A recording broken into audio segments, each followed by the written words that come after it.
नमस्कार दोस्तों, स्वागत है आपका हमारे चैनल पर। उम्मीद है आप स्वस्थ और खुशहाल होंगे। आज हम एक ऐसे विषय पर बात करने जा रहे हैं जो हम सबकी जिंदगी से बहुत गहराई से जुड़ा है। रोजाना के तनाव को दूर करने के 5 आसान तरीके। भागदौड़ भरी इस जिंदगी में तनाव का आना स्वाभाविक है, लेकिन उसे मैनेज करना भी उतना ही जरूरी है।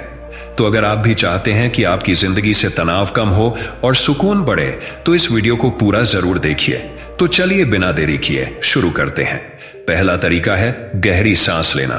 जब हम तनाव में होते हैं तो हमारी सांसें तेज और छोटी हो जाती हैं, जिससे दिमाग को ऑक्सीजन कम मिलती है और घबराहट बढ़ती है।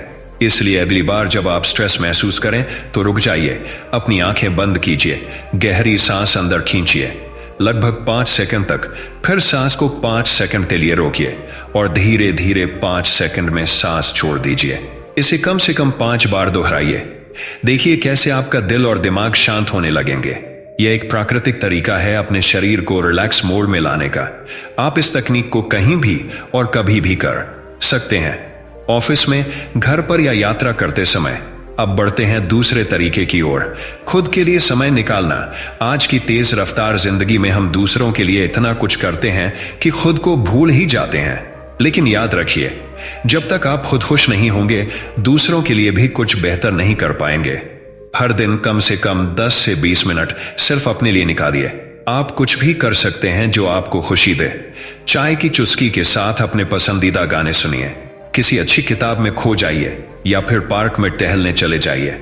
यह मी टाइम आपके दिमाग को रीसेट करता है और आपको फिर से ऊर्जा से भर देता है।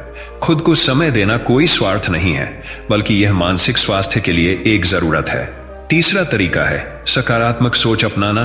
तनाव का एक बड़ा कारण होता है नकारात्मक विचार। मेरे बस का नहीं है, सब गलत हो रहा है, मैं हार जाऊंगा। ऐसे विचार मन को कमजोर बनाते हैं। जब भी ऐसे विचार आए, तुरंत उन्हें पकड़िए और उन्हें बदलिए। खुद से कहिए, मैं सक्षम हूं, हर समस्या का समाधान है, मैं शांत और मजबूत हूं। रोज सुबह उठकर और रात को सोने से पहले 5 पॉजिटिव बातें खुद से कहिए। धीरे धीरे आप महसूस करेंगे कि आपकी सोच बदल रही है और तनाव आपसे दूर भाग रहा है। अब बात करते हैं चौथे तरीके की, शारीरिक गतिविधि करना। हमारा शरीर और दिमाग गहराई से जुड़े हुए हैं।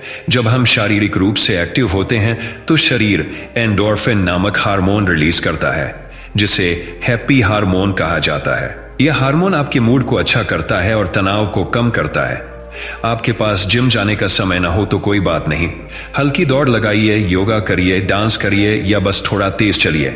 रोज 20-30 मिनट की कोई भी फिजिकल एक्टिविटी आपके तनाव को बहुत हद तक घटा सकती है। सिर्फ फिट शरीर ही नहीं, बल्कि फिट माइंड भी एक गिफ्ट बन जाता है। और अब चलते हैं 5वें और आखिरी तरीके की ओर, दिल की बातें शेयर करना। कई बार हम सोचते हैं कि हमारी परेशानी सिर्फ हमारी है और कोई हमें समझ नहीं पाएगा, लेकिन सच ये है कि जब हम अपनी फीलिंग्स किसी अपने से शेयर करते हैं तो तनाव का बोझ हल्का हो जाता है। किसी भरोसेमंद दोस्त, परिवार के सदस्य या मेंटर से खुलकर बात कीजिए।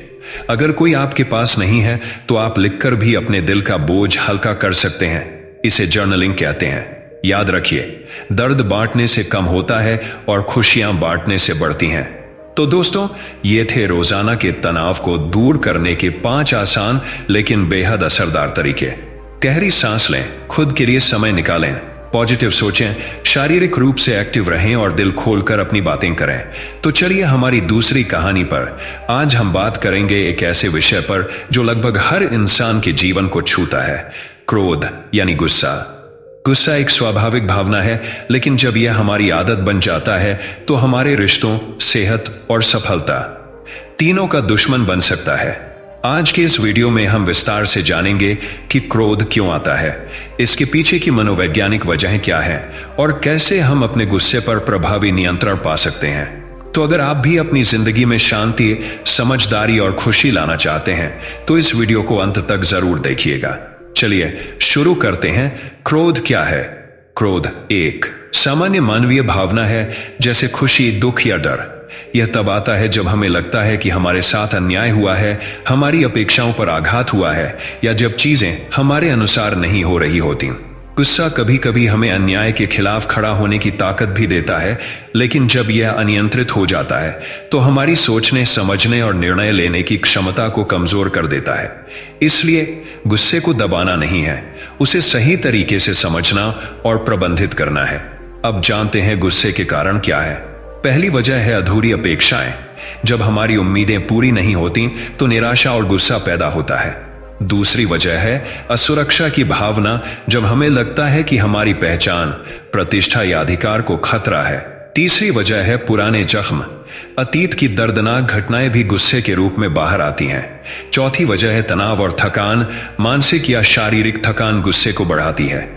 और पांचवी वजह है अभ्यास की कमी, जब हमें भावनाओं को संभालने की सही ट्रेनिंग नहीं मिली होती। अब बात करते हैं कि गुस्से का शरीर और दिमाग पर क्या प्रभाव पड़ता है। गुस्से के दौरान हमारा शरीर फाइट या फ्लाइट मोड में चला जाता है।